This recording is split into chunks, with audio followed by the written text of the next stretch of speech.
ओम श्री परमात्मने नमः। श्री कृष्णाय गोविंदाय नमो नमः।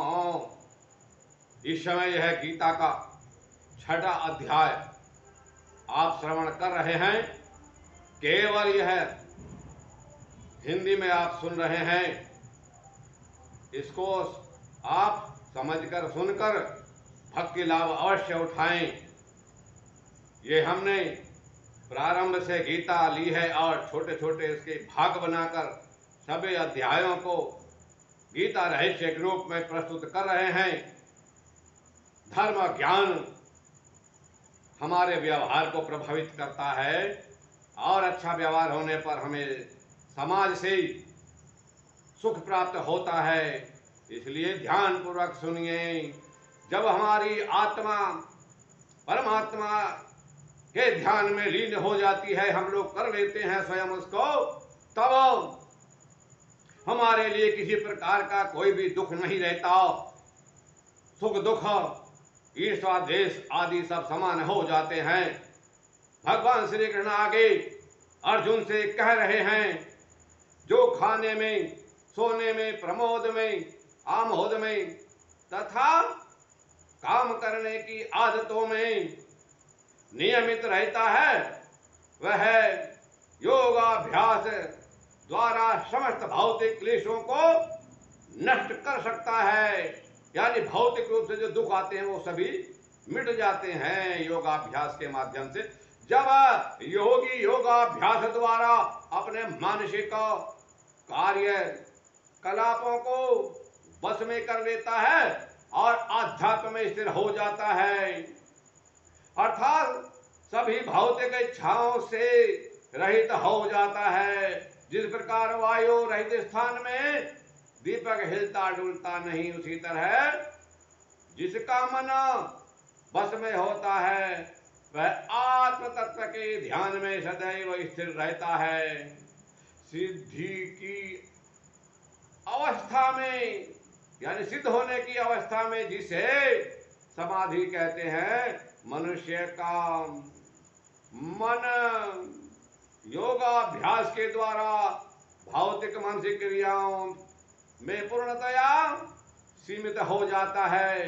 इस सिद्धि की विशेषता यह है कि मनुष्य शुद्ध मन से अपने को देख सकता है और अपने आप में आनंद उठा सकता है, स्वयं में आनंद की अनुभूति करने लगता है। उस आनंदमयी स्थिति में वह दिव्य इंद्रियों द्वारा असीम दिव्य सुख से स्थित रहता है। इस प्रकार स्थापित मनुष्य कभी सत्य से नहीं हटता और इस सुख की प्राप्ति हो जाने पर वह इससे बड़ा कोई दूसरा लाभ नहीं मानता। ऐसी स्थिति में यानी ऐसी दशा को प्राप्त करने के बाद मनुष्य बड़ी से बड़ी कठिनाई को भी झेल जाता है और उसमें विचलित नहीं होता। यह निसंदेह भौतिक संसर्ग से उत्पन्न होने वाली समस्त दुखों से वास्तविक मुक्ति है। मनुष्य को चाहिए कि संकल्प तथा श्रद्धा के साथ योगाभ्यास में लगे और पथ से विचलित न हो। उसे चाहिए कि मनोधर्म से उत्पन्न समस्त इच्छाओं को निरपवाद रूप से त्याग देवे और इस मन के द्वारा सभी और से इंद्रियों को बस में रखे और धीरे धीरे क्रमशः पूर्ण विश्वास पूर्वक बुद्धि के द्वारा समाधि में स्थित रहना चाहिए। और इस प्रकार मन की स्थिति को यानी अपने मन को आत्मा में ही स्थित करना चाहिए तथा अन्य कुछ भी नहीं सोचना चाहिए। मन अपनी चंचलता तथा अस्थिरता के कारण नहीं, यानी जो उसकी चंचलता है उसके कारण वह जहां भी कहीं भी विचरण करता है हो तो मनुष्य को चाहिए कि उसे वहां से हटा ले, खींच ले और अपने बस में कर ले। जिस योगी का मन मुझ में स्थिर रहता है वह निश्चय ही दिव्य सुख की सर्वोच्च सिद्धि प्राप्त करता है। वह रजोगुण से परे हो जाता है, यानी उसमें रजोगुण नहीं रहता। वह परमात्मा के साथ ही अपनी गुणात्मक एकता को समझता है और इस प्रकार अपने समस्त पिछले कर्मों के फल से निवृत्त हो जाता है। इस प्रकार निरंतर योगाभ्यास में लगा रहकर आत्म संयमी योगी समस्त भौतिक पापों से मुक्त हो जाता है और भगवान की दिव्य प्रेमा भक्ति में परम सुख प्राप्त करने लगता है। वास्तविक योगी समस्त जीवों में मुझको तथा मुझ में समस्त जीवों को देखता है। निसंदेह स्वरूप सिद्ध व्यक्ति मुझ परमेश्वर को सर्वत्र देखता है।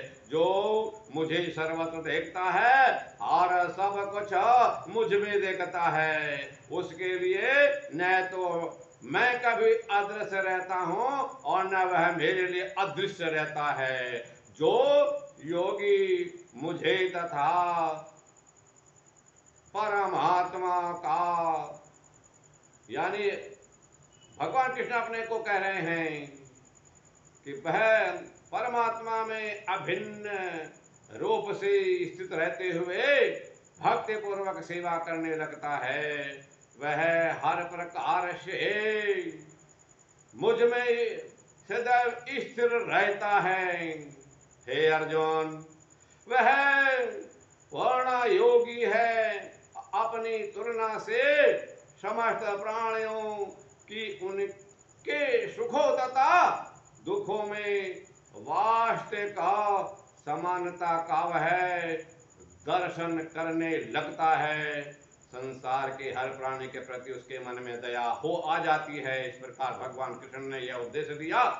आप हमारी इस प्रकार से समस्त गीता जो हमने हिंदी में प्रस्तुत की है रहस्य के रूप में, आप उसको श्रवण करके जरूर लाभ उठाएं। इसी के साथ सभी श्रोताओं को जय श्री कृष्ण। इससे आगे का भाग आप आगे यानी इससे अगली वीडियो में श्रवण करेंगे।